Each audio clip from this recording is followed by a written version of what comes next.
Now, I want to do a little focus on co-pastor Jasmin, who I know and love, and that's how I actually met you. And I actually went to the wedding, got lost. All I said was in the car, Jasmin, don't kiss him yet. And as soon as I walked in, I was like, oh, okay, and I saw you. That's when we had saw each other. I'm like, oh, you look beautiful. And you said, go sit down. I said, okay. And then in that moment, when I sat down, I was smiling because I was following two people. And they was like, where you were? I said, I got lost. I thought you had your charger. It was a wall charger, not the car charger. That's why my phone died. Yeah. Don't judge my life. Don't judge it. Okay.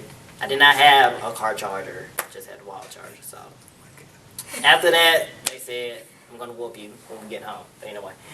But I enjoyed the wedding. Now, side note. Anyway. Co-pastor Jasmin. Hello. How are you? I'm doing well. How are you? I'm doing great. Good. When I first met you, you were here in Columbus, of course. Mm-hmm. And you actually were doing the No Limits Christian Cafe. Mm-hmm. When you started doing that, what was your first initial moment when you wanted to actually have the cafe?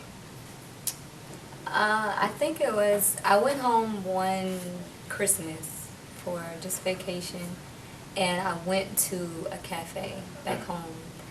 It was set up a little different, but it was during the Christmas holiday, and it was packed out, and it was just a whole bunch of people from the city who had gifts and just wanted a platform to use their gifts so that they didn't have to go to the club, so that they didn't have to go, clubbing or whatever, but they could still be young and be saved. And when I came back, I asked my pastor at the time, can we do something for the youth? Because Columbus doesn't have a lot for anybody, but really for Christians. So it's like you go to the movies, you go bowling, you go eat. That's it. That's all you have to choose from. Yeah. So I wanted to create something different that would be twofold, that would give Christians with gifts an opportunity to use their gifts for the glory of God, and then as an evangelistic tool so that people who wouldn't come to our church on Sunday would come Friday night for a show. And in the midst of the show, they could meet Jesus there. Mm-hmm. Now, before that, you were a minister before you actually started the cafe, correct? Yeah. I was licensed as a minister maybe a couple of years before that, but I had been preaching for a while, just in the military, moving consistently. So, you start over every time you move. And when I first started preaching, I was in a Baptist church who didn't believe in female preachers. So my pastor gave me permission to go speak, but they didn't believe in licensing. So that process was a lot longer than it maybe should have been. But yeah, I had been preaching for a while before the cafe. Yeah. So now, since the two of you are now married because you were just a minister, now this is a general question that I just really wanted to ask. Just because, for example, the husband is a pastor and the wife is a minister, does that automatically cause her to be a co-pastor or a first? No, well, yeah, she would be a first lady, but and I told him I'm not. Okay, so no, it doesn't mean. Side note. No, it doesn't mean automatically that just because you're called to preach doesn't mean you're called to pastor. But many years, even before I met my husband, and I told him when we met, I did not want to date a preacher. I didn't want a preacher, let alone a pastor, because I didn't want to be the extra stuff that comes along with that. The extra warfare, the extra attitudes, the extra stuff like that. I just didn't really want that. But for a while, I had been doing. I was so good looking. Oh my yeah. Couldn't handle it. I understand. Anyway, go ahead. But what happened was I was sending out during that time like a daily devotional, and and just working in ministry, supporting ministry. And a few people had asked me early on, do you see yourself pastoring one day? I said no. It wasn't my intent. I had the heart for people. I would be the second man any day.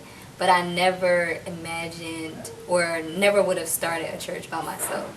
So I guess God knew I needed to be attached to somebody who was already in that position so that I would actually fulfill that call, because I would not have done it myself. I would have just been a part of a ministry, got the vision of the house, and pushed as much as I could. But I'm definitely more fulfilled in my work for God, walking as a pastor, because deep down I didn't know that that's what I needed to be doing, but it was. And just any day I say I would rather do one-on-one ministry than pulpit ministry. But I understand even more than that, what I love about being in the pastoral position is that you get to see the progress. Like I don't want to just hit you and you get excited, that's fine, but then I don't know what happens to you after that service. So what I love about pastoring is you get to develop the disciple and see the progress, and that's what I enjoy most about it. Yeah. And you actually do other things within the ministry. You actually have the King Cafe. We do. We started the cafe a year after the church started, just to get some foundational things.